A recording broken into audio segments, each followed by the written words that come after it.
오늘 우리에게 주신 말씀은 사도행전 25장 13절에서 27절 말씀까지인데요. 저희는 23절에서 27절 말씀까지 보겠습니다. 사도행전 25장 23절에서 27절까지입니다. 이튿날 아그리빠와 버니게가 크게 위험을 갖추고 와서 천부장들과 시중에 높은 사람들과 함께 접견 장소에 들어오고 베스도의 명으로 바울이 데려오니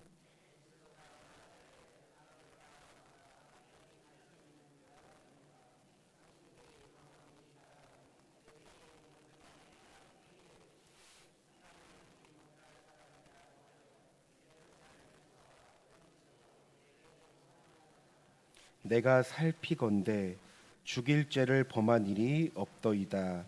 그러나 그가 황제에게 상소한 고로 보내기로 결정하였나이다.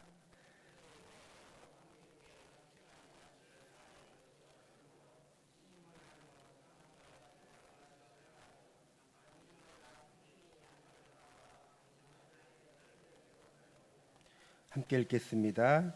그 제목도 밝히지 아니하고 죄수를 보내는 것이 무리한 일인 줄 아나이다 하였더라. 아멘. 말씀을 나누기 전 앞서 기도 요청 드립니다. 육훈곤 위임 목사님께서는 오늘부터 휴가신데요. 휴가 기간 담낭 절제술을 하기 위해 어제 을지병원에 입원하셨습니다. 수술과 회복이 잘 될 수 있도록 여러분 기도 부탁드립니다. 오늘 본문의 내용을 이해하기 위해선 지금까지 있었던 이야기를 한번 정리하면 좋은데요. 여러분, 바울은 3차 선교 여행을 마치고 예루살렘으로 돌아옵니다. 그러나 안타깝게도 유대인들에 의해 붙잡혀 재판을 받게 됩니다. 그들은 갖은 수단을 동원하여 바울을 죄인으로 만들려 했는데요. 바울의 재판을 맡은 총독 벨릭스는 바울이 죄가 없음을 알았기에 재판을 연기합니다. 따라서 바울은 2년을 감옥에서 보내야만 했습니다. 이 과정 가운데 바울의 재판을 맡은 총독이 바뀝니다. 새로운 총독의 이름은 베스도입니다. 베스도는 유대인의 환심을 사기 위해 바울을 계속 감옥에 가둬놓는데요. 그는 아무리 바울을 살펴보아도 죄를 찾아낼 수 없었습니다. 그리하여 그는 바울을 다시 예루살렘으로 보내버리려고 합니다. 이에 바울은 로마 시민권자로 로마 황제에게 상소를 하게 되고 바울은 예루살렘이 아닌 로마로 목적지를 옮기게 됩니다. 한편 바울의 문제로 이슈가 되었던 이 가이사랴의 분봉왕 아그리빠가 방문합니다. 유대법을 모르는 베스도는 그 지역의 토착 세력이자 유대법을 잘 아는 이 아그리빠의 조언을 듣기 원합니다. 아그리빠 역시 바울을 궁금해했는데요. 그리하여 가이사랴의 분봉왕, 베스도 총독, 지역의 대표자들 등 모두가 한자리에 모여 바울을 향한 재판을 열게 된 것이죠. 바로 오늘 우리가 읽은 23절에서 27절 말씀이 이 재판을 받는 상황의 서두입니다. 여러분, 저는 오늘 말씀을 묵상하며 먼저 바울의 아무런 제목을 발견하지 못한 것에 초점을 맞췄습니다. 하지만 우리가 읽은 24절 말씀에 베스도의 말을 빌리면 유대인들은 바울을 도무지 살려주지 못한 자라고 말합니다. 그러니까 이들이 얼마나 바울에 대해 적개심이 컸는지를 우리는 짐작할 수 있습니다. 그렇다면 여러분에게 질문합니다. 바울은 죽어야 할 만큼 여러분 큰 죄가 있었습니까? 네, 유대인의 주장대로라면 여러분 그는 죄인입니다. 도저히 살려둘 수 없는 죄인이었습니다. 그들에 의하면 바울은 하나님과 율법과 성전을 모독했습니다. 여러분 이런 자는 마땅히 죽어야 합니다. 그러나 유대인들의 주장과 달리 바울은 죄를 범한 일이 없습니다. 만약 죄가 있다면 복음을 전한 것뿐입니다.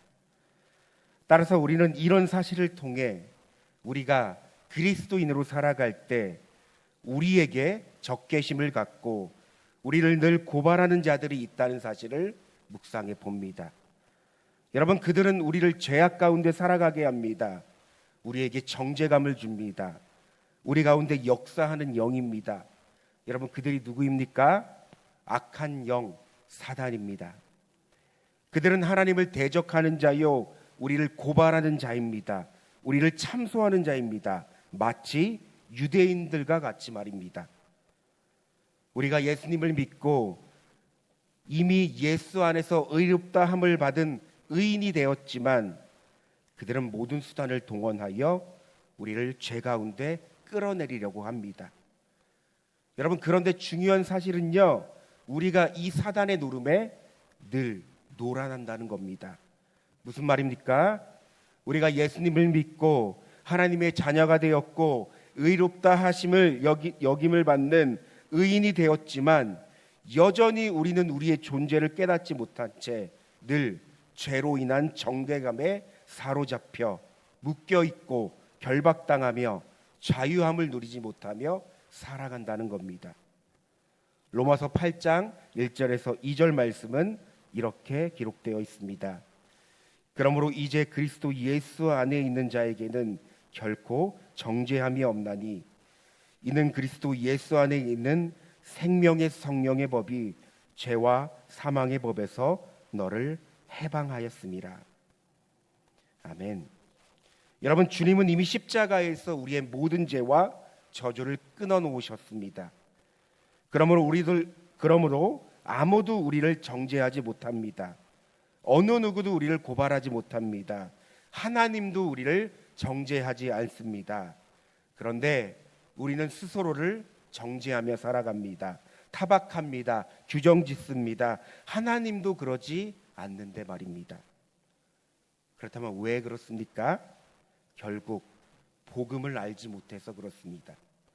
이 복음이 어떤 복음인지, 하나님께서 우리 가운데 복음을 주셨는데 우리가 복음 안에 살고 있는데 내가 이 복음의 어떤 축복과 영광과 능력을 알지 못하기에 우리는 늘 무지한 삶을 살아갑니다. 그러니 어떠합니까? 철저히 느낌과 감정으로부터 오는 소리를 듣습니다. 세상의 소리를 기울이며 살아갑니다. 그런데 여러분 아닙니다. 우리는 성경이 나를 어떻게 말하고 있는가, 하나님이 말씀을 통해 나에 대하여 나에게 어떻게 말하고 있는가를 들어야 합니다. 오늘 바울은 재판장에 섰습니다. 많은 이들이 그를 주목합니다. 많은 이들이 그를 죄인이라고 말합니다. 그가 죽어야 마땅하다고 말합니다. 그러나 총독 베스도는 이렇게 말하고 있습니다. 25절입니다. 내가 살피건대 죽일 죄를 범한 일이 없더이다. 여러분 그의 말이 우리에게 어떻게 들립니까? 맞아. 바울은 죄가 없어. 단지 복음을 전할 뿐이야. 여러분 이렇게 들리십니까? 어쩌면 그의 말이 하나님께서 우리를 향해 말씀하시는 공의로운 재판의 선언으로 들려오진 않습니까?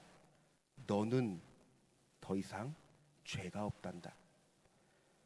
너의 죄는 이미 십자가에서 해결되었단다. 너는 더 이상 정죄감을 가질 필요가 없어. 너는 자유해.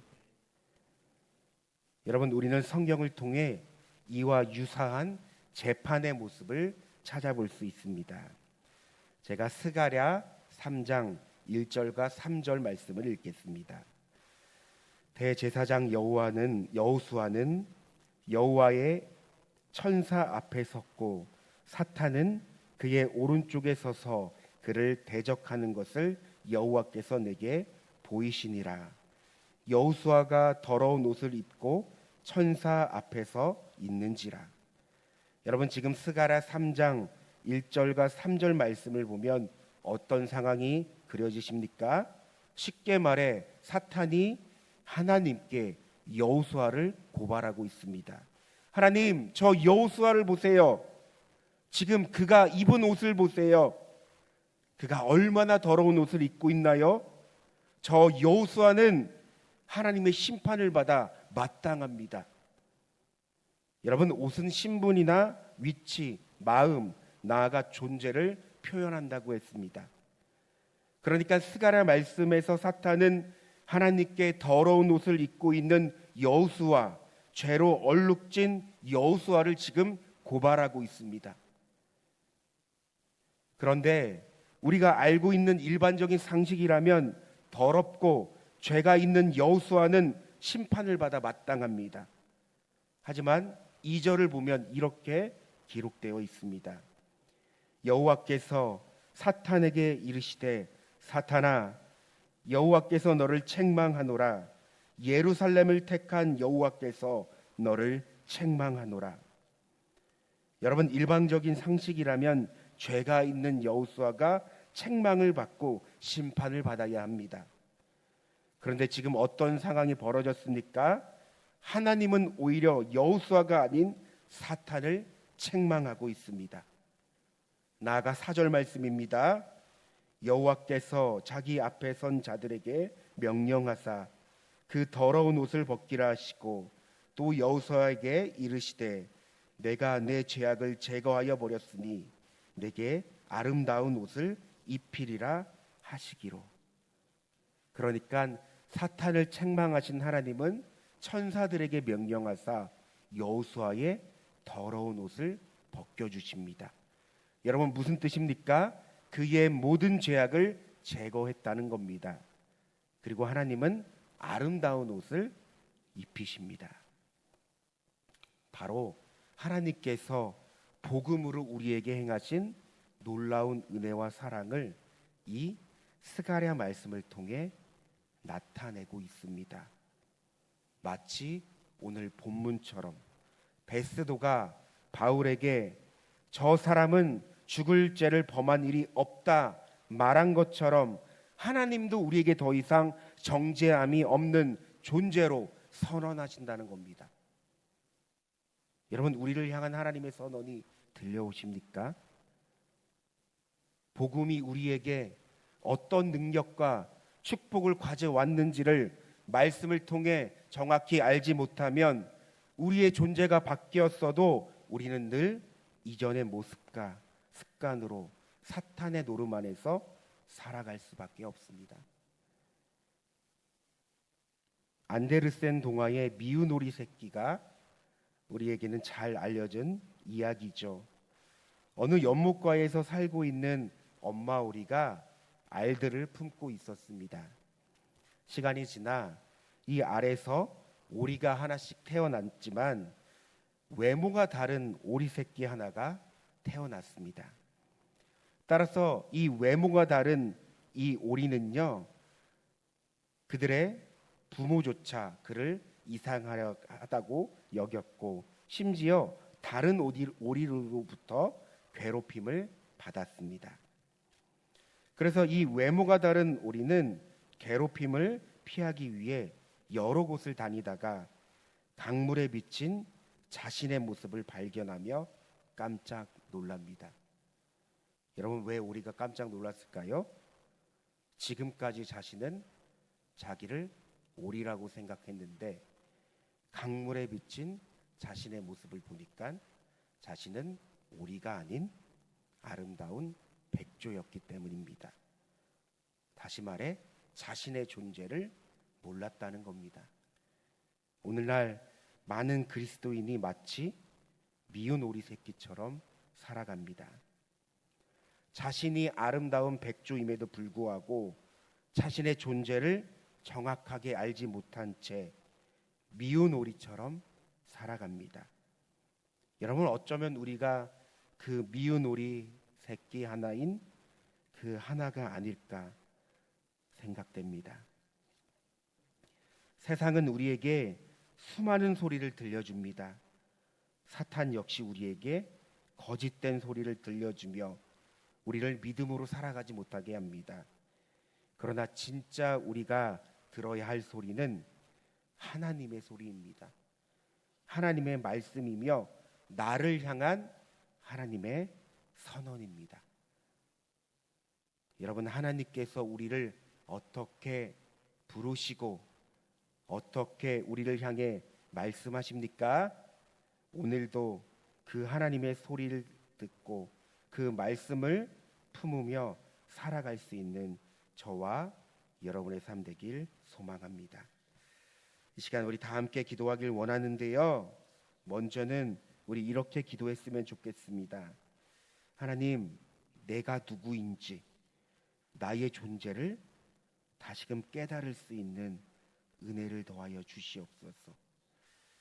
그러므로 세상이 말하는 내가 아니라 하나님께서 나에 대해 어떻게 말씀하시는지를 듣게 하시고 보게 하시고 그렇게 살아갈 수 있는 저와 우리의 삶이 될 수 있도록 우리 다 함께 주여 한번 부르시고 기도하겠습니다. 주여, 사랑과 은혜가 충만하신 하나님 감사합니다. 오늘도 본문을 통해 많은 이들 앞에서 재판을 받는 이 바울의 상황을 우리가 살펴보았습니다. 그런데 재판을 맡은 베스도는 바울이 죄가 없다고 선언했습니다. 마치 이 상황은 하나님께서 우리에게 죄가 없다고 선언하신 것과 같이 우리를 예수 그리스도 안에서 정죄함이 없는 존재로 만드신 하나님의 선언임을 우리가 믿고 또 그렇게 우리의 삶에서 적용하게 됩니다. 오 하나님, 사단은 우리를 늘 정죄합니다. 믿음으로 살지 못하게 합니다. 그러나 하나님, 우리는 예수 그리스도 안에서 구원을 받았고 의롭